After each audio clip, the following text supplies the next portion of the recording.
ទឹកបងប្អូនអរគ្នាបាទបងប្អូននេះសួររកចាំមែនតើនេះគឺជា solar គេកម្លាំង500 W មួយទឹកតម្លៃវាតែ$250បងប្អូននេះកម្លាំង500 W មានមីក្រូមានអីមួយសេតហើយភ្ញៀវប្រើបានតែ3ថ្ងៃទេបាទគាត់យកមកលក់វិញតម្លៃគិតជូនមក$250បាទអានេះបញ្ជាក់មកទឹកថ្មកាន់មែនតើហើយភ្ញៀវប្រហែលតែ3ថ្ងៃឯងមានមីក្រូអីមួយឈុតរបស់វាឲ្យទៅវិញបាទហើយនេះសាឡុត S89 កម្លាំងវា250 W បាទខ្ញុំឲ្យអានេះតម្លៃខ្ញុំលក់$150នោះគឺមានមីក្រូមានអីមួយសេតបាទកម្រិតវានៅសងតែ95ទៅ98%បាទថ្មកាន់សលេងណែនបាទសាឡុត F89 ហើយនេះគឺជាប្រភេទវ៉ាវមិចមួយទឹកតម្លៃ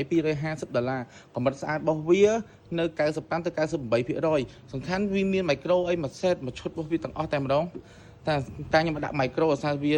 ដាក់ទៅវាញញ៉ៃពេញហ្នឹងឥឡូវខ្ញុំថតចឹងហ្មងទៅបាទថ្មកាន់សលេងណែនកម្លាំងរបស់វា300 W សម្រាប់ដៀប UKD 20កាត់បាយពីភ្ញៀវខ្ចីញញបាទមានកន្លែងឆ្កូទេមកគ្រាប់នេះ yes បាទអែមែនតែម្ដងហើយស្បែកតម្លៃគឺខ្ញុំលក់$220បាទអូហូយស្អាតមែនតែនបាទខ្ចីញញជក់ចិត្តជក់មាត់តែម្ដងមានមីក្រូមានអីមួយសេតតែមានខ្សែស្ពាយខ្សែសាកអីមួយសេតបងប្អូនគ្នាបាទស្បែកខ្សែសាកខ្សែស្ពាយតែលេខ្ញុំមិនទាន់នឹងប្រើផងអានេះម្ដងនេះបាទ W King ចំណាំបាទអានេះកម្លាំង200បាទបញ្ជាក់តិចអានេះវិញគឺ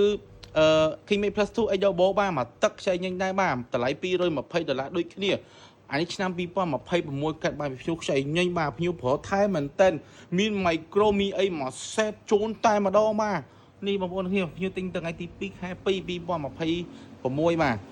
មានកាត់មានបានធានាបានអីត្រឹមត្រូវបងប្អូនគ្នាយកទៅប្រើដឹងមានទំនុកចិត្តខ្ពស់តែម្ដងបាទសម្រាប់អស់ពួកទាំងអស់នេះគឺជាប្រភេទសំណុំស៊ីនបាទអត់តន់ជួសជក់អត់តន់ឬអត់តន់ធ្វើទេអញ្ចឹងបងប្អូននេះចង់បានអីអាចតាក់តងមកបងបាទ